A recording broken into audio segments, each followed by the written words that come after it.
প্রিয় দর্শক, স্বাগত জানাচ্ছি নতুন একটি ভিডিওতে।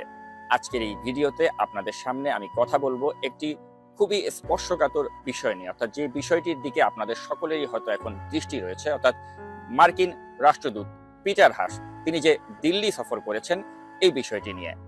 এবং আপনাদের অনেকের কাছ থেকে আমরা অনেক ধরনের ফিডব্যাক পেয়েছি যে আপনারা এই বিষয়ে একটু বিস্তারিত জানতে চান।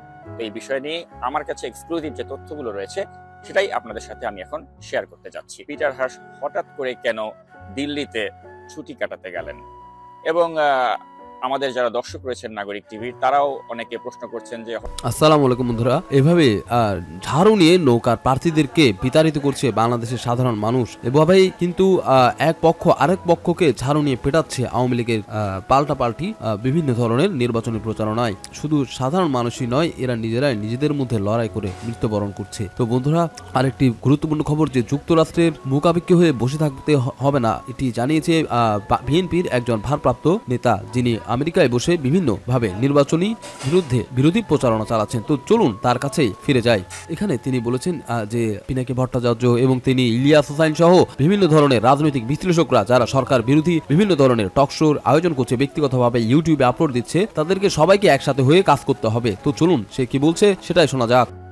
Once Bangladesh would become, if Bangladesh may become Kashmir or Palestine, ওই মুহূর্তে চেচেনদের মতো আমরা যত অস্ত্র ধরি আমাদেরকে ডানে বায়ে মেরে ফেলা হবে, ধর্ষণ করা হবে, আমাদের দেশের অস্তিত্ব থাকবে না।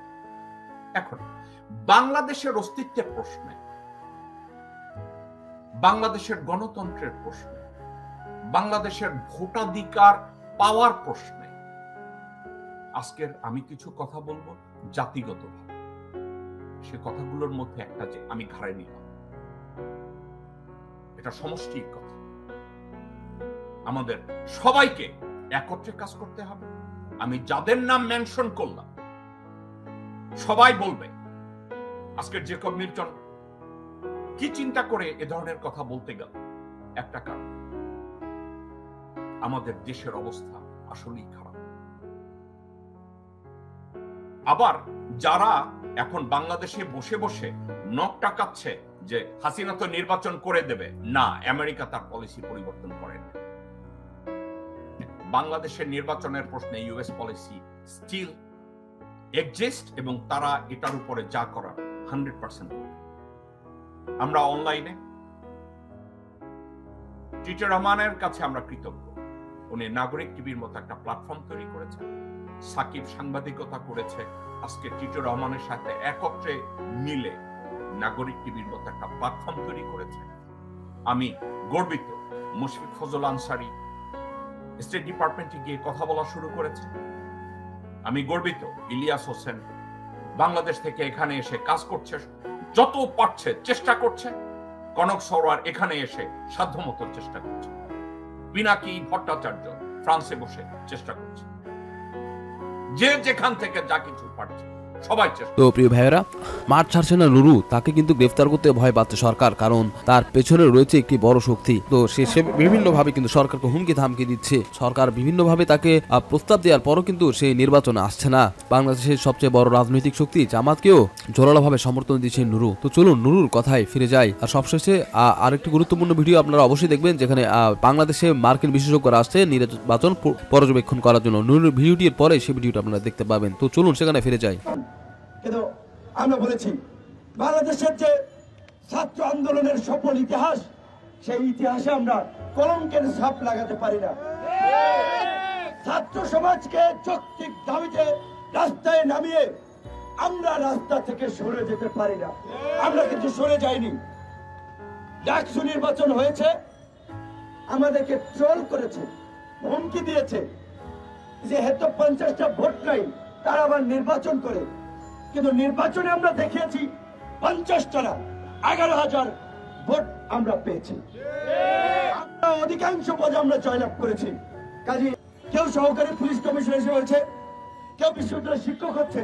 তো আমাদের সাথে আমাদের যারা বন্ধু, সহযোদ্ধা, সহপাঠী ছিল, তারা অনেকে এখন পুলিশের এসআই থেকে শুরু করে এসপি, বিভিন্ন সরকারি কর্মকর্তা কর্মচারী পদে চাকরি করছেন। আমরা দর্শক, নির্বাচনকে কেন্দ্র করে সংকটময় একটি পরিস্থিতিতে যুক্তরাষ্ট্রের একটি প্রতিনিধি দল ইতিমধ্যে ঢাকায় এসছে। বলা হচ্ছে তারা নির্বাচন পর্যবেক্ষণে আসছে, কিন্তু তারা মূলত বিশেষজ্ঞ দল। তারা এই নির্বাচন এবং নির্বাচন পূর্ব পরিস্থিতি গভীরভাবে পর্যবেক্ষণ করবেন। তারা বিভিন্ন কূটনৈতিক সূত্র থেকে এই কথা বলা হয়েছে। খবরে বলা হচ্ছে দ্বাদশ জাতীয় সংসদ নির্বাচন পর্যবেক্ষণের জন্য যুক্তরাষ্ট্রের গবেষণা প্রতিষ্ঠান ইন্টারন্যাশনাল রিপাবলিকান ইনস্টিটিউট IRI ও ন্যাশনাল ডেমোক্রেটিক ইনস্টিটিউটের 5 সদস্যের একটি প্রতিনিধি দল বাংলাদেশে এসে পুরো নির্বাচনটা আসলে কি হচ্ছে, কেমন হচ্ছে, যেটি বিশেষ বিশ্লেষকরা বলছেন যে এটা আদৌ কোনো নির্বাচন না। তো সুতরাং সবগুলো উপাদান তারা বিশ্লেষণ করার চেষ্টা করবে যে এই নির্বাচনের গতি প্রকৃতি কি। প্রসঙ্গত, প্রাক নির্বাচন পরিস্থিতি মূল্যায়নের লক্ষ্যে গত 8 থেকে 11 অক্টোবর বাংলাদেশে NDI ও IRI এর সমন্বয়ে গঠিত একটি প্রতিনিধি দল বাংলাদেশ সফর করেছিল। ওই মিশনের সুপারিশ এবং 2005 সালে জাতিসংঘে অনুমোদিত ঘোষণার সঙ্গে সামঞ্জস্য রেখে এবার নির্বাচন পর্যবেক্ষণের জন্য NDI ও IRI এর সমন্বয়ে গঠিত প্রতিনিধি দলটি বাংলাদেশে কাজ করবে। অগ্রবর্তী প্রতিনিধি দলের বিএনপি জামাতের একতাবদ্ধ আন্দোলনে বাধা দিচ্ছে একটি পক্ষ। এক দফা দাবিতে যুগপৎ আন্দোলনে না থাকলেও বিএনপির সঙ্গে অবহিন্ন কর্মসূচি পালন করে আসছে জামাত ইসলামী।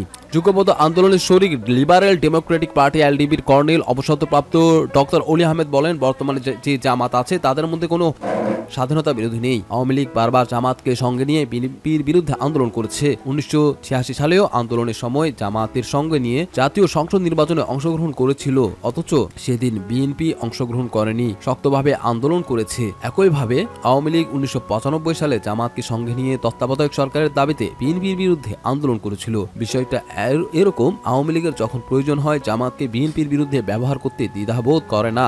এখন যে বা যারা সরকার বিরোধী আন্দোলনে আছে তারা যদি জামাতের বিরুদ্ধে কথা বলে তবে তা জোরালোভাবে সরকারকে সাহায্য করা হবে। 12 দলীয় জোটের মুখপাত্র বাংলাদেশ LDPর মহাসচিব শাহাদাত হোসেন সেলিম বলেন, জামাতকে নিয়ে আন্দোলনে কোনো বাধা নেই। এখন অত্যন্ত কঠিন সময় পার করছি। এ সময় আমরা আমাদের নিজস্ব চিন্তাভাবনা বাদ দিয়ে গণতন্ত্র উদ্ধারের লড়াইয়ে নিয়োজিত হওয়া দরকার। অতীতে বিএনপিকে হটানোর জন্য আওয়ামী লীগ ও জামাত নেতারাও যদি এক মঞ্চে বসতে পারে, অতীতে আওয়ামী লীগ যদি জামাতকে সঙ্গে নিতে পারে তাহলে আমরা সঙ্গে নিতে কোনো অসুবিধা দেখছি না। এই ধরনের উদ্যোগ আমাদের লক্ষ্য অর্জনের জন্য অনেক সহায়ক হবে। গণ অধিকার পরিষদের সভাপতি নুরুল হক নূর বলেন, ঐক্যবদ্ধ প্ল্যাটফর্ম করলে আন্দোলনের জন্য ভালো হবে, তবে সেটা করার আগে একটা বিষয় বিশ্লেষণ করতে হবে, আমাদের যে যুগপৎ আন্দোলন চলছে এর প্রতি আন্তর্জাতিক দৃষ্টিভঙ্গি কি এবং দেশের মানুষের দৃষ্টিভঙ্গি কি। সেখানে যদি বেশিরভাগ মানুষ মনে করে যে এক প্ল্যাটফর্মে আসাটা পজিটিভ, তাহলে করা ভালো। আর যদি আন্তর্জাতিক এবং দেশের নাগরিক সমাজ কিংবা গণমাধ্যম বিভিন্ন ক্ষেত্রে যদি এক প্ল্যাটফর্মে আসার জন্য কিছুটা প্রতিবন্ধকতা থাকে সেটাও বিবেচনা করতে হবে। বহু বছর বিএনপির সঙ্গে মিত্র ছিল জামাত ইসলামী। 20 দলীয় জোট ভাঙ্গার পর জামাত এককভাবে পৃথক কর্মসূচি পালন করছে। এর মধ্যে কয়েকটি ইস্যুতে এই দু দলের সঙ্গে সম্পর্কের অবনতি হয়। তবে বেশ কিছুদিন ধরে সরকারের পদত্যাগের এক দফা দাবিতে যুগপৎ আন্দোলনে না থাকলেও অভিন্ন কর্মসূচি পালন করছে জামাত। দলটির একাধিক নেতা জানান, 15 বছর ধরে বিএনপির বহু নেতাকর্মী হত্যা, গুম, মামলা, হামলা ও গ্রেফতারের শিকার হয়েছেন, কিন্তু জামাতের নেতাকর্মীরাও কম নির্যাতিত হননি। হত্যা, গুম, হামলা ও মামলা, গ্রেফতারের শিকার হয়েছেন অনেক নেতাকর্মী। এখন চূড়ান্ত আন্দোলন চলছে, পেছনে না তাকিয়ে ঐক্যবদ্ধ হওয়ার এখনই সময়। সূত্র মতে জামাতকে সঙ্গে নিয়ে আন্দোলনের বিষয়ে আপত্তির কথা বিএনপিকে জানিয়েছে গণতন্ত্র মঞ্চ, কিন্তু আন্দোলনের এই চূড়ান্ত পর্যায়ে এই বিষয়ে চুপ থাকার কৌশল নিয়েছে সব পক্ষই। গণতন্ত্র মঞ্চের শীর্ষ নেতা বলেছেন, জামাত ইসলামী থাকলে আমরা আন্দোলনে আছি, না থাকলে যুগপৎ আন্দোলন। বিষয়টি এমন না, যুগপৎ আন্দোলন অব্যাহত রাখতে চায়। এই সরকারের বিরুদ্ধে যে শক্তি আমরা সঞ্চয় করেছি তাতে জনগণের বিজয় অর্জন করবে। এক প্রশ্নের জবাবে তিনি বলেন, কোনো বিষয়ে বিএনপির সঙ্গে দূরত্ব নেই।